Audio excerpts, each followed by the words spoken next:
Cherry अपनी माँ के साथ बहस करती है, लेकिन उसकी माँ फिर भी नहीं सुधरती।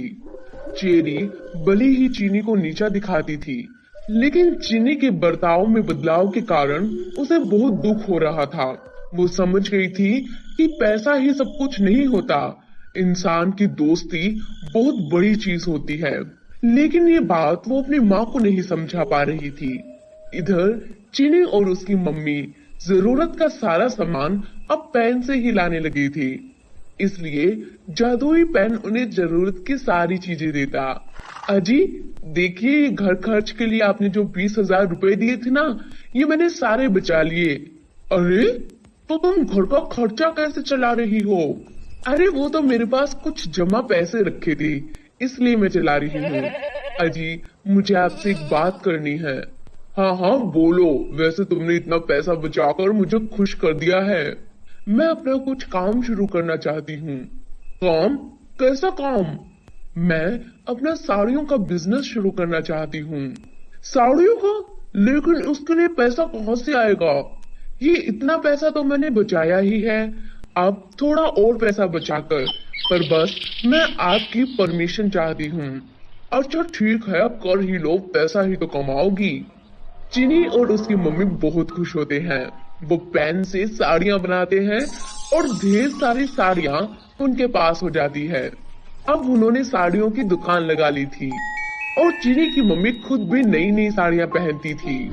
उन्होंने बहुत सारा पैसा कमाकर घर भी बना लिया और दुकान भी बना ली। इधर चेरी की मम्मी उनकी तरक्की देख देख के परेशान थी। वो सोचती थी, अरे आखिर ये चीनी की माँ और उसकी बच्ची ने किया क्या है? इतना पैसा कहाँ से आया इनके पास? अजय सुनते हो, इनकी कोई लॉटरी वोटरी तो नहीं लग गई है? अरे भगवान, तुम क्यों जल रही हो?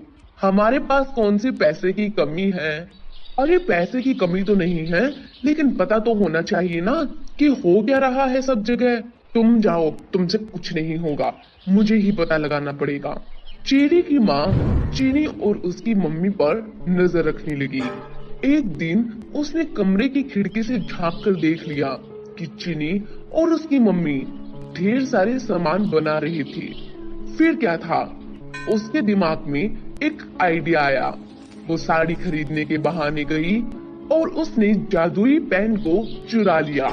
अरे वाह, अब तो इस पेन से मैं बहुत कुछ बनाऊंगी। अब मैं देखती हूँ कि ये चीनी और उसकी माँ क्या करती है बिना पेन के। इधर पेन को ढूंढ ढूंढ कर चीनी और उसकी माँ परेशान हो गई थी, लेकिन उन्हें पेन नहीं मिला। माँ, मेरा पेन कहाँ चला गया? मैं भी बहुत परेशान हूँ बेटा, आखिर कौन ले गया तुम्हारा ये पेन? इधर चेरी की मम्मी कभी जादुई पेन से रसगुल्ले बनाती तो कभी गुलाब जामुन बनाती, कभी चेरी का टिफिन बना देती तो कभी उससे कोई अच्छी अच्छी साड़ी बना देती। वो तो पेन पाकर बहुत खुश हो गई थी। अरे वाह, अब तो इस पेन से मैं बहुत कुछ बनाऊंगी। Yes yes yes.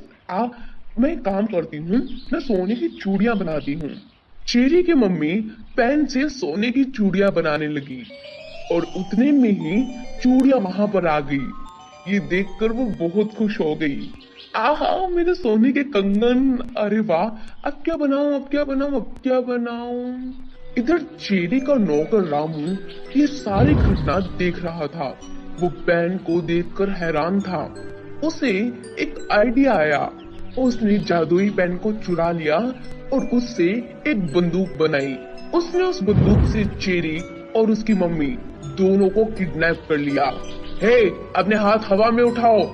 रामू, तुम ये बंदूक कहाँ से लेकर आए? तुम्हारी इतनी हिम्मत? रुको, अभी सेठ जी को फोन करती हूँ। ए बुढ़िया, पागल है क्या? चुपचाप यहाँ पर बैठ जा, समझी? रामू बहुत ही गुस्से में था। उसने पूरा मन बना लिया था कि आज तो वो घर का सारा खजाना लूट लेगा और जादुई पेन भी। उसने चेरी के भी हाथ बांध दिए और कहा, ए लड़की, मुझे तुरंत तिजोरी की चाबी दे, और हाँ, ये बता कि कहाँ कहाँ तेरी माँ ने सारा सामान छुपा रखा है। चेरी की माँ का दाव उस पर ही उल्टा पड़ गया था। रामू ने तो जादुई पेन भी ले लिया और उसने बंदूक से उनका खजाना भी लूटना शुरू कर दिया। लेकिन इतने में ही अचानक चीनी वहां आ जाती है। चीनी ने देखा, अरे रामू काका, आप ये क्या कर रहे हैं? चीनी, तुम बीच में मत पड़ो, तुम यहाँ से चली जाओ। आप ये ठीक नहीं कर रहे हैं रामू काका। चीनी, अगर तुम यहाँ से नहीं गई तो मैं पहली गोली तुम पर चलाऊंगा। चीनी वहां से जाने लगती है, लेकिन उसने देखा कि जादुई पेन जमीन पर गिर गया था। उसने तुरंत रामू काका की आंख से बचाकर उससे मिर्ची पाउडर बना लिया और इधर रामू काका अपनी झोली में फटाफट तिजोरी का सोना डाल रहे थे। उसने पीछे से जाकर वो मिर्ची पाउडर रामू काका की आंखों में डाल दिया। उसने फटाफट चेरी और आंटी को खोल दिया। आंटी जल्दी कीजिए, चेरी चेरी तुम ठीक तो हो ना? हाँ चीनी, तुम बिल्कुल समय पर आ गई। तीनों ने मिलकर रामू काका को बांध दिया और पुलिस को फोन किया।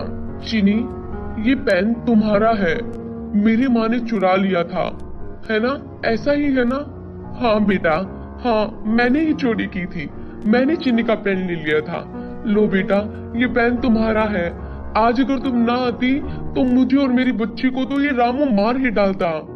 आंटी, मैंने जो कुछ भी किया चेरी को बचाने के लिए किया, वो मेरी अच्छी दोस्त है। चेरी रोते हुए चीनी से गले मिल जाती है और इधर पुलिस रामू काका को पकड़कर जेल में डाल देती है। चीनी को उसका जादुई पेन वापस मिल जाता है। तो बच्चों, ये कहानी आपको कैसी लगी? हमें कमेंट सेक्शन में जरूर बताएं।